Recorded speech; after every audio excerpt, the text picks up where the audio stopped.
누구를 위하여 미쳐 있는가? 좀 자극적인 제목이죠. 누구를 위하여 미쳐 있는가라는 제목을 가지고 말씀을 전하도록 하겠습니다. 저희 집이요, 조금 산에 좀 가까워서 그런지 좀 두꺼비부터 시작해갖고요, 지렁이 하여튼 온갖 하여튼 그 산에서 찾을 수 있는 거, 볼 수 있는 것이 다 있는데, 그래서 벌레가 너무 많은 거예요. 그래서 어쩔 수 없어서 이제 벌레 이 스프레이 하는 사람을 이제 가끔씩 2달에 한 번씩, 1달에 한 번씩 이렇게 오는데, 제가 막 설교를 준비하고 있는데 그분이 딱 밖에서 이렇게 스프레이를 하고 있는데 오 마이 갓 막 그래요. 그래서 뭐냐고 그래서 나가봤더니 진짜 거짓말 아니라 제 이 엄지 2개 정도 사이즈만한 그 거미가 딱 하얗게 이렇게 집을 이렇게 멋지게 지고 있더라고요. 그래서 그거를 이제 죽이고, 그러고 나서 들어가서 또 설교 준비했더니 또 많이 가 그래요. 또 뭐냐 그랬더니 가봤더니 제 손바닥만한 그 말벌 집이 그 속에다가 이렇게 숨어서 이렇게 해놨더라고요. 야, 진짜 가지가지 한다 그랬는데 이제 거짓말이 아닙니다. 또 그랬더니 또 뭐 이래요. 그래서 또 뭐냐고 갔더니 뒤에다가 새 집을 줘놨더라고요. 차마 이 새끼들이 있어서 치우지를 못했습니다.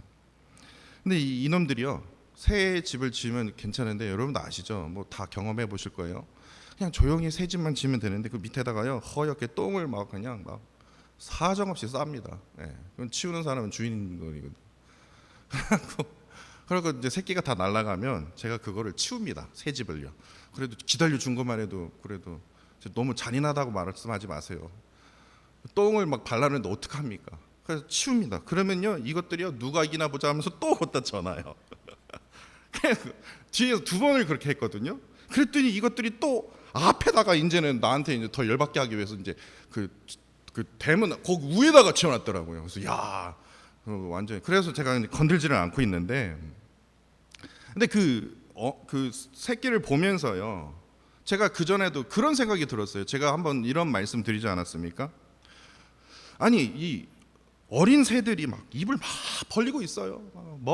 그냥 밥 달라고요. 근데 이 어미새가요 딱 날라오면서, 아니 이렇게 어린 새가 먹이 달라고 입을 쫙쫙 벌리고 있을 때, 아니 이 어미새는 누구를 줬는지 누구를 안 줬는지 어떻게 기억을 할까? 제가 어떤 기준으로 이 새들을 골고루 나눠줄까?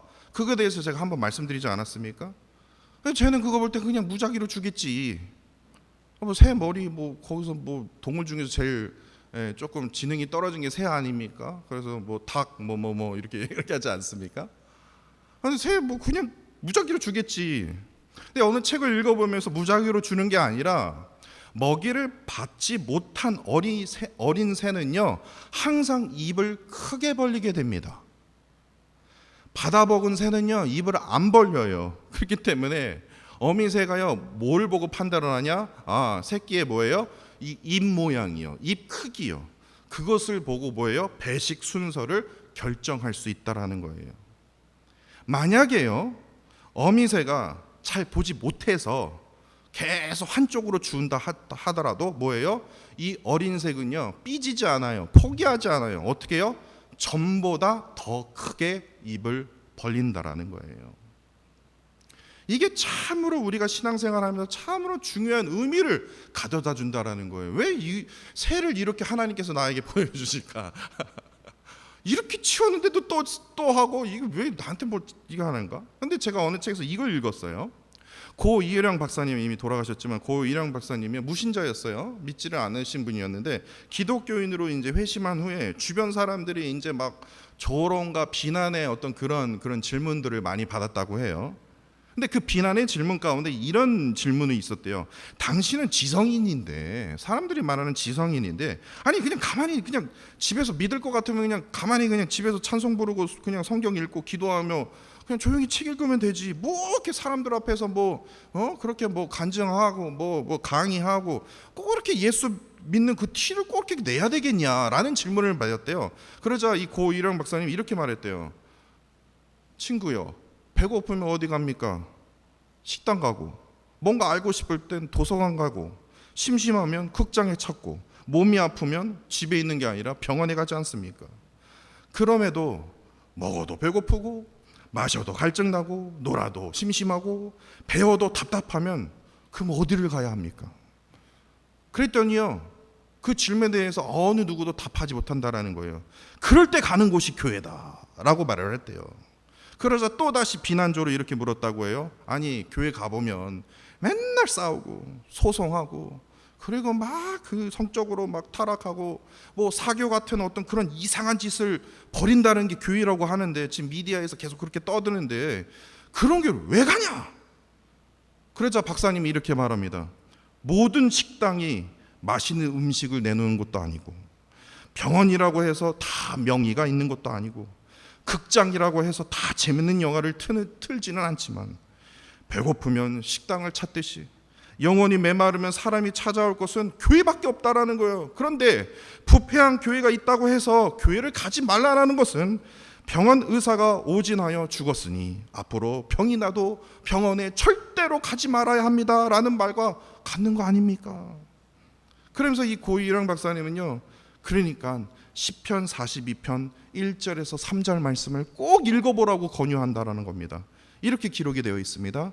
하나님이여, 사슴이 시냇물을 찾기에 갈급함같이 내 영혼이 주를 찾기에 갈급하나이다. 많이 들어보셨죠? 그런 찬양이 있지 않습니까? 그런데 이보다 더 중요한 말씀이 그 이후에 있더라고요. 내 영혼이 하나님 곧 살아계시는 하나님을 갈망하나니 내가 어느 때에 나가서 하나님의 얼굴을 배울까? 그런데 사람들이 나에게 종일 하는 말이, 네가 믿는 하나님이 어디 있냐? 볼 수 있으면 보여줘봐. 가짜 아니야? 내 하나님이 어디 있느냐 하오니 내 눈물이 주야로 내 음식이 되었도다. 어린 새는요, 어미 새에게 먹이를 먹지 못했다고 제가 3번이나 보면서요, 제가 직접 봤거든요. 못 먹었네. 아이고, 삐질만 하다. 아이고, 절망할 만하다.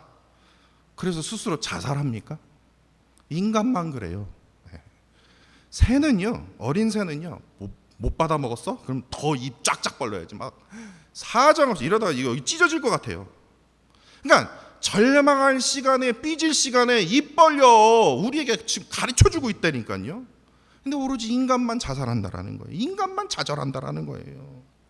어린 새는요, 먹지 못했어? 그래, 먹지 못할 수도 있지. 그러면 더 크게 어미 새를 향해, 엄마를 향해서 입을 쫙쫙 벌리는데, 이처럼 이러한 하나님을 향한 이 갈망, 이러한 갈급함이 있는 사람일수록 어떡합니까? 우리는요, 어린 새처럼 입을 착착 벌린다라는 거예요. 그런데 우리는 때로는요, 이 어린 새보다 못하는 어떤 그런 신앙생활을 할 때가 많다라는 거예요. 왜냐? 세상은요, 야, 네가 믿는 하나님이 어디냐? 내 눈에 한번 보여줘봐. 아니, 너 지금 문제 가운데 이제 지금 한번 풀어줘봐. 하나님 그거 없어. 가짜야. 이에 대해서 삐집니까? 이에 대해서 절망합니까? 그래, 내가 뭐 이렇게 뭐 내 인생이 이렇지.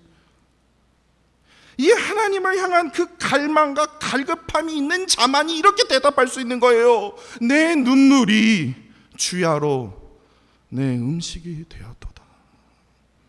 눈물로 답하라는 거예요. 만약에 눈물로 답하지 못한다면 어린 새처럼 입이라도 벌리라는 거예요. 눈물과 뭡니까? 입으로 터져나오게 되는 이 갈망과 그 간절함만이 뭐합니까? 결국에 내 영혼을 살리는 뭐예요? 음식, 참된 영생, 생명이 되기 때문에 그래요.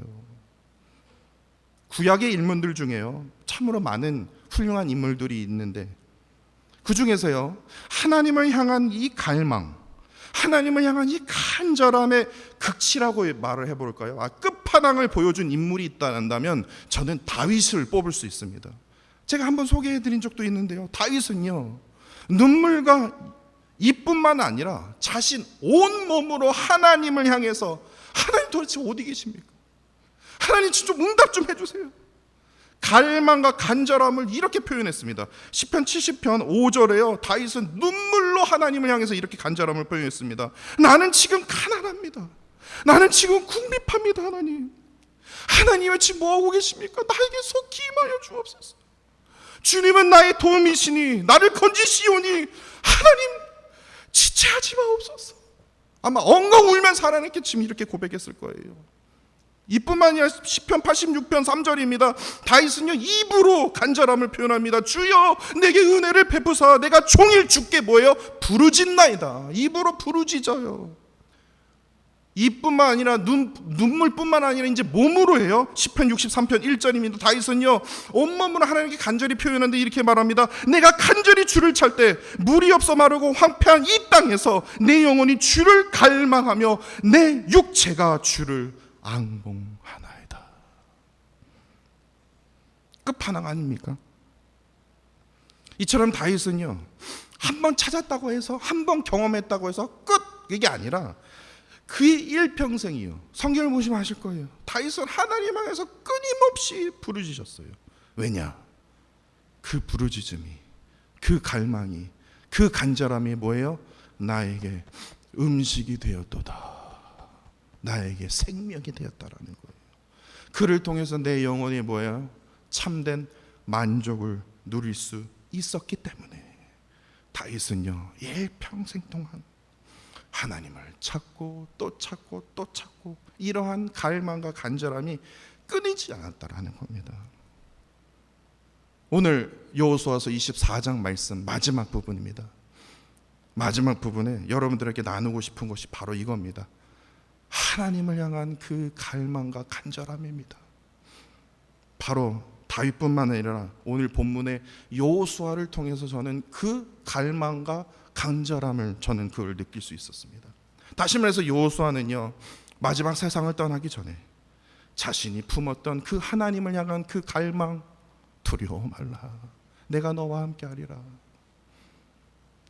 그러한 말씀으로 나에게 그런 충분한 만족감을 주셨던 그 은혜와 사랑을 주셨던 그 하나님을 향한 그 간절함, 지금 내 눈에 보이는 마지막 이 이스라엘 백성들에게도 동일하게 그러한 마음을 품기를 간절히 원했기 때문에 오늘 본문 말씀이 등장하고 있는 겁니다.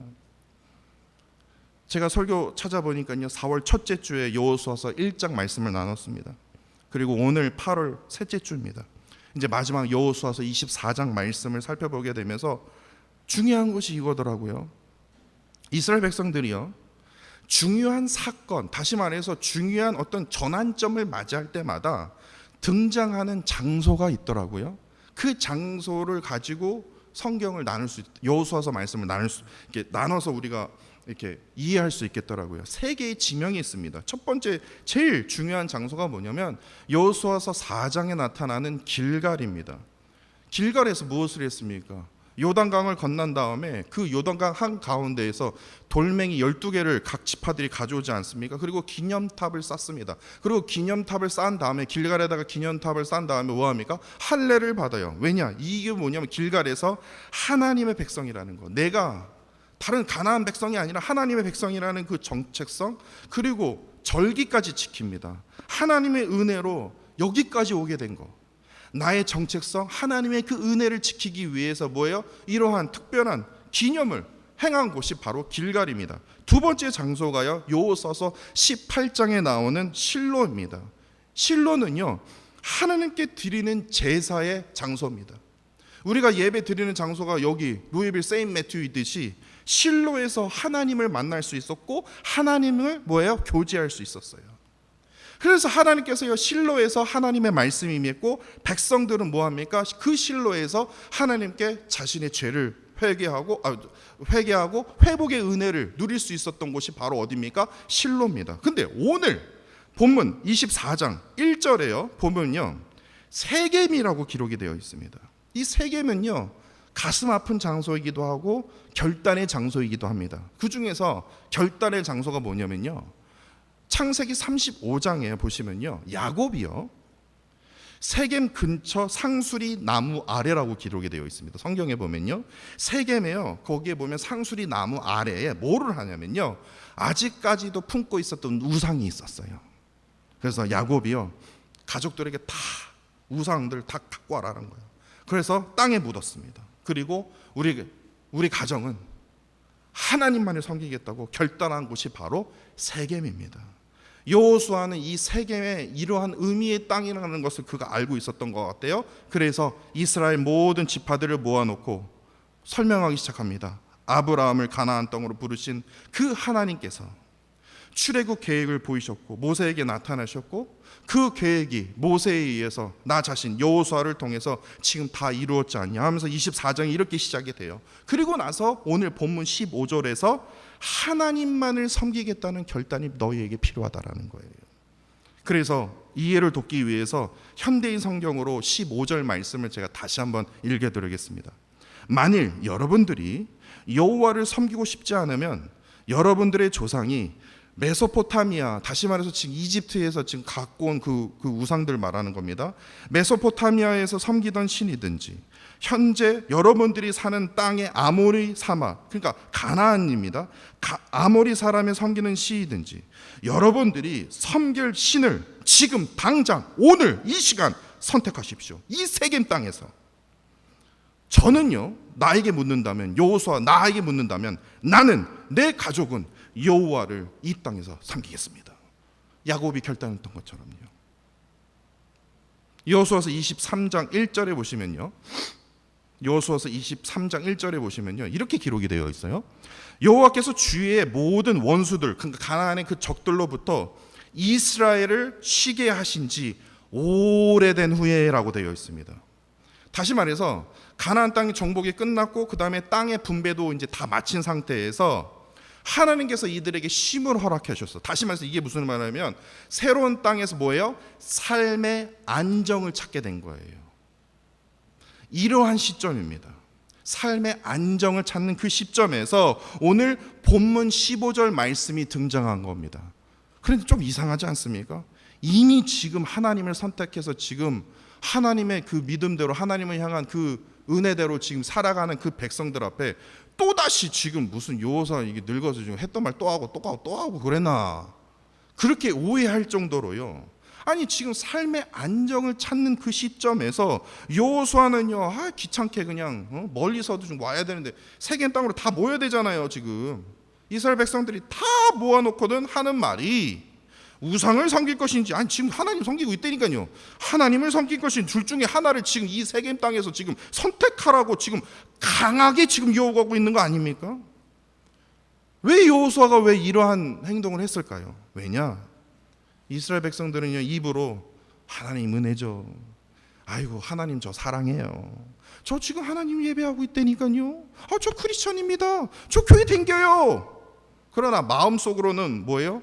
하나님을 품는 게 아니라 우리 과거 이 이집트에서 봤던, 가나안 땅에서 보았던 이 우상, 이 미신, 여인들, 거기에 완전히 매력을 느껴서요 이 삶의 안정을 찾고 있는 그 시점에서요 자꾸만 그들의 마음이 지금 우상들에게서 성적으로 막 지금 타락하는 어떤 그러한 시점을 지금 여호수아가 지금 느끼고 있었기 때문에 이들을 다시 모은 거예요.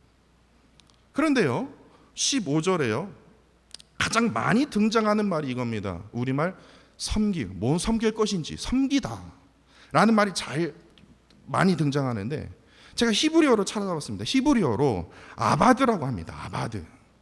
근데 여러분들 한번 생각해 보세요. 섬기다, 있는 자가 섬기는 거 아닙니까? 요즘 세대에 말하면요, 여유가 있어야 섬길 수 있죠. 여유가 있어야 도네이션 할 수 있는 거 아닙니까? 여유가 없는데 어떻게 섬깁니까? 그러면 더 대단하고요. 여유가 있어야 뭔가 할 수 있는 거 아니? 있어야 뭘 하는 거 아닙니까? 몸으로 때울 수 있는 것도 한계가 있죠.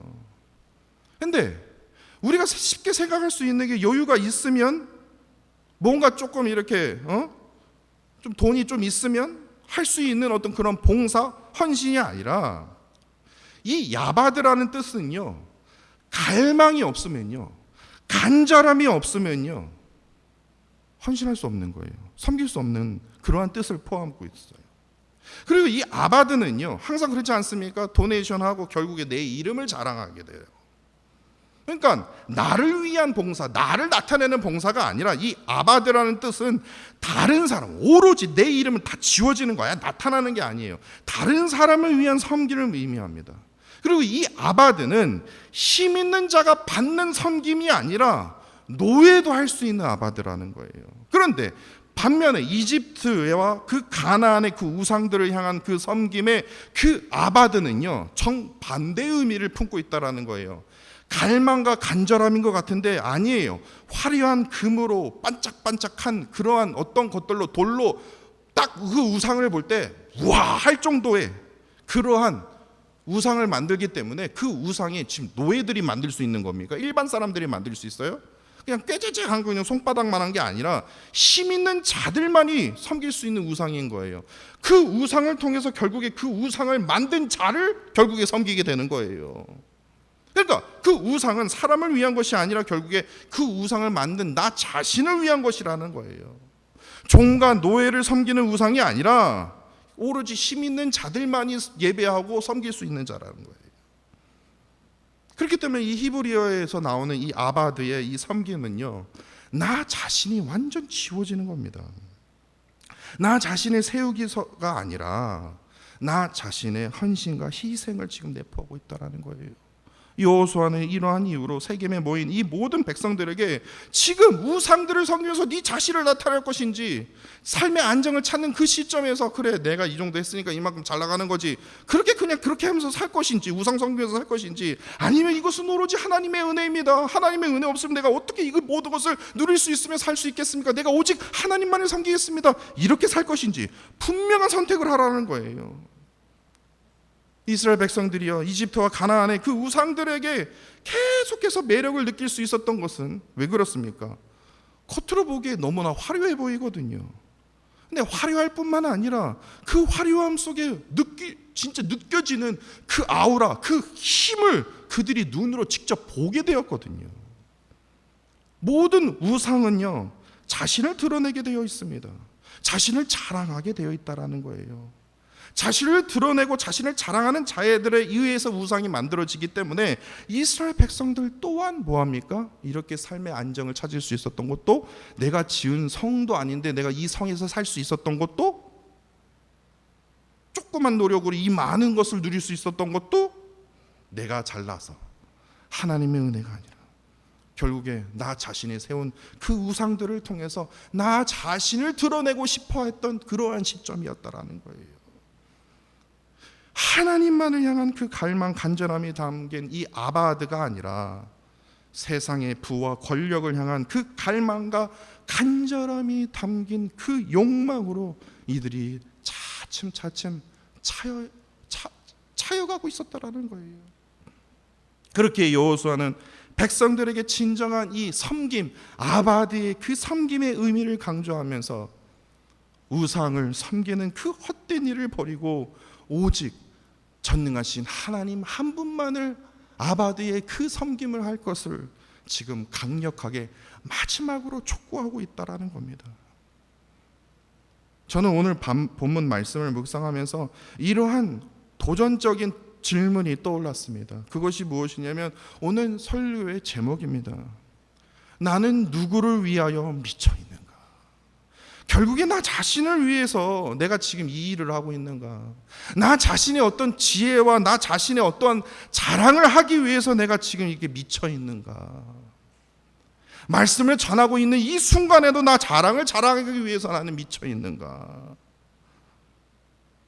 자식을 위해서 미쳐 있는가? 물질을 위해서 미쳐 있는가? 도대체 누구를 위하여 나는 지금 미쳐 있는가? 이 질문은요, 지금 나는 무엇을 선택하고 있는가? 누구를 위해 살고 있는가? 아니, 무엇에 지금 가치를 두고 있는가? 동일한 질문 아닙니까?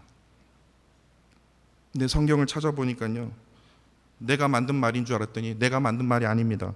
고린도후서 5장 13절에 있어요. 고린도후서 5장 13절에요. 사도 바울이 이렇게 말했습니다.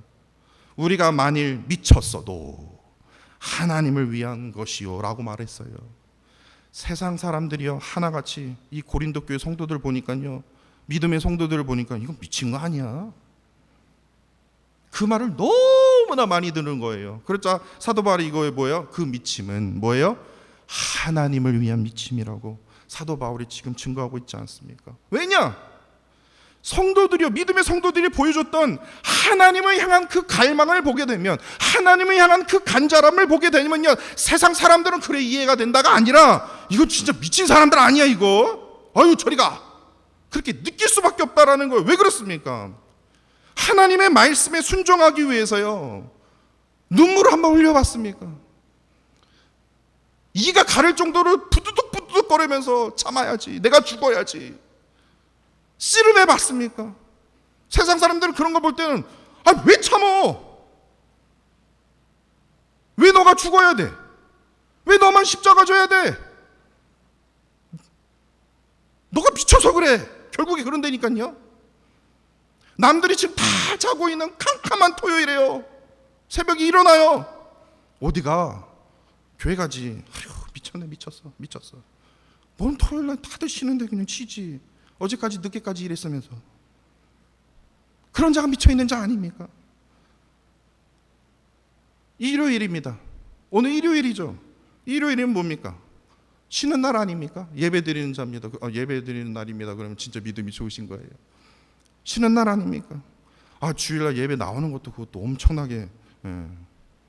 그런데요, 주일 예배 끝나는데 또다시 시간 내서 저 방에 들어가서 하나님의 말씀을 공부하기 위해서 모인 자들이요, 미친 사람 아닙니까? 세상 사람들이 볼 때 저 미친 거 아니야? 쉬어야지. 그런데 이보다 더 미친 사람이 있습니다.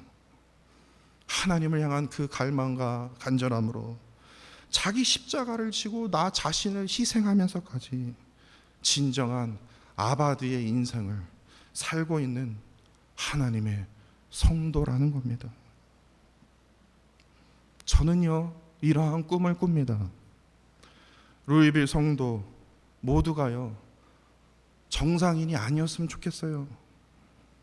세상 사람들이 볼 때, 아니 다른 교인들이 볼 때, 야, 저 루이빌 교회 성도는 미쳤어, 이거 완전 미친 사람이야, 이런 말을 들어봤으면 좋겠어요. 저 루이빌 교회 저 담임 목사는 저거 완전 미친 사람이야, 저거. 와, 저거 너무 오바해. 아니 뭐 교만으로 오바한다는 얘기가 아니라, 다시 말해서 하나님을 향한 그 갈망, 그 간절함, 거기로 미쳐 있었으면 좋겠어요. 저 루이빌 성도, 저 아무개 장로, 아무개 목사는 저 돈에 미쳐 있었나 봐. 저 완전히 저 뭐 재물에 미쳐 있나 봐.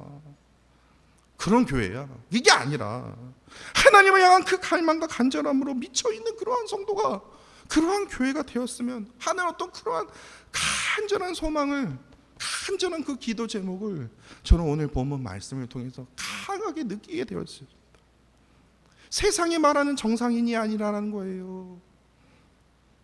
세상이 조롱하는 그런 정상인이 아니라, 그런 뭐 비난하는 그런 뭐 개독교다 뭐다 뭐 얘기하는 그런 게 아니라, 하나님을 향한 그 갈망, 하나님을 향한 그 간절함이요, 그 간절함으로 살아가는 그러한 루이빌 교회 성도 여러분들이 되기를 간절히 원합니다.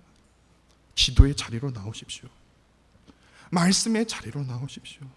이것이 내 영혼을 사는 비결입니다. 하나님을 떠나서는요, 우리 영혼이 살 수가 없어요. 기도의 자리로 나오시고, 기도의 자리로 못 나온다 할지라도요, 온라인으로 드릴 수 있는 거 아닙니까? 기도의 자리로 나오십시오. 말씀의 자리로요, 하나님께 나아가야 됩니다. 살만하십니까? 저 살만합니다. 그러면 안 나오셔도 돼요. 그렇지만 물어나 마나 좀 그렇죠, 아마 그러실 거예요. 그런데 기도 안 하고, 그런데 갈망 안 하고, 간절함이 없으면 어떡합니까? 하나님 붙들어야 되지 않습니까? 지금 자식은 지금 가족은 지금 발 쭉 뻗고 잘 때냐고요. 정말로 하나님의 그 간절함, 하나님을 향한 그 갈망으로 나아가는 저와 사랑하는 성도 여러분들이 되시기를 간절히 원합니다.